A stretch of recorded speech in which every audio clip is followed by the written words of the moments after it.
யாழி என்ன பண்ணுறது வாங்க போய் பார்ப்போம். யாழி என்ன யாழி பண்ற? டீ கோலம் போடுற? நிறைய கூட தெரியாது டீ கோலம் போடுறியா? இங்கே பாருங்க, வாசம் கூட தொளிக்க தெரில, தண்ணி ரெம்பி போய்கிட்டு இருக்கு. இப்போ வாசம் கூட தொளிக்க தெரில, இந்த கோலம் போடுறியா?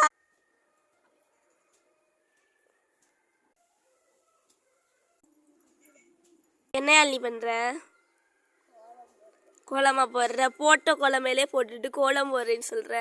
அந்த கோலம் கூட உனக்கு ஒழுங்கா போட்டு தெரியல, கோலம் மேலே போட்டு.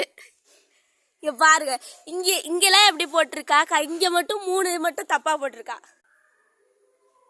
போட்ட கோலம் மேல போட்டு கூட உனக்கு போட தெரியாம இருக்க நீ. இங்க பாருங்க, இங்க ஒரு மாதிரி போட்டிருக்கா, இங்க ஒரு மாதிரி போட்டிருக்கா, இந்த இடத்துல ஒரு மாதிரி போட்டிருக்கா. இங்க பாருங்க. யாழி கோலம் போட்டியா? சூப்பரா போட்டிங்க. உங்களுக்கு பிடிச்சிருந்தா கமெண்ட் செக்ஷன்ல எஸ்டி கமெண்ட் பண்ணுங்க. பாய். போட்ட கோலம் மேலே போட்டுட்டு நல்லா இருக்குன்னு சொல்ற. போட்ட கோலம் மேல போட்டா நான் மேலே வாங்க போட்டேன். எப்படியோ அது கோலம் பண்ணி. எப்படியா நீ எதுக்கு பேச போட்ட?